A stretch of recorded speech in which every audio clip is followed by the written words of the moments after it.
ഇനി മൂന്നാമത്തെയും അവസാനത്തെയും കാര്യം നിങ്ങളായിട്ട് പങ്കുവെക്കാനുള്ളത്, എന്താണ് ഒരു മെന്റൽ ഹെൽത്ത് മിനിസ്ട്രിയുടെ ഗോൾസ് എന്താണ്?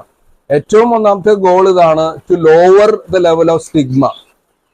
Mental health is also health അല്ലേ? എങ്ങനെയാണ് നിന്റെ കാലൊടിഞ്ഞു കഴിഞ്ഞാൽ നിനക്ക് റെസ്റ്റും സഹായവും ഫിസിയോതെറാപ്പി ആവശ്യമുള്ള പോലെ, അതുപോലെയാണ് മനസ്സ് മുറിഞ്ഞു കഴിഞ്ഞാൽ, ഒരാളുടെ വേർപാടാകാം, അല്ലെങ്കിൽ ഒരു ജോലിയിൽ നിങ്ങൾക്ക് നേരിടുന്ന ഒരു പ്രശ്നമാകാം, അല്ലെങ്കിൽ ദാമ്പത്യ ബന്ധത്തിലെ ഒരു ഇഷ്യൂ ആകാം, അവിടെയെല്ലാം നിങ്ങൾ മെന്റൽ ഹെൽത്തിനെ സപ്പോർട്ട് ചെയ്യുക അല്ലേ? അത് ഒരു കുറച്ചിലല്ല, അതും ഹെൽത്ത് കൺസേൺ ആണ് എന്നുള്ളത്.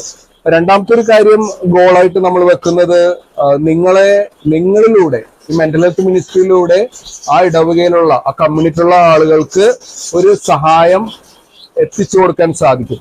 മറ്റൊരു കാര്യവും ഉള്ളതെന്ന് വെച്ചാല്, നിങ്ങളിലൂടെ ഒരു ചെറിയൊരു പാരിഷ് ഗ്രൂപ്പോ അല്ലെങ്കിൽ ഒരു കണക്ഷൻ ഗ്രൂപ്പോ രൂപീകരിച്ചാൽ ഈ മാനസികമായി ബുദ്ധിമുട്ടുന്നവർക്ക് ഒരു ഫസ്റ്റ് എയ്ഡ്, ഒരു സൈക്കോളജിക്കൽ ഫസ്റ്റ് എയ്ഡും നിങ്ങളിലൂടെ സാധിക്കും. അപ്പോ നിങ്ങൾക്ക് ഒരിക്കൽ കൂടി സ്വാഗതം. ഈ ക്ലാസ് കേട്ട് കഴിയുമ്പോൾ നിങ്ങൾ officially CMHM Catholic mental health മിനിസ്ട്രിയിലേക്ക് കടക്കുകയാണ്. ഇത് Catholic bishop conference of India അംഗീകരിച്ച ഒരു മിനിസ്ട്രിയുമാണ്, ഒരു നാഷണൽ ബോഡിയുമാണ്. സ്വാഗതം. All the best.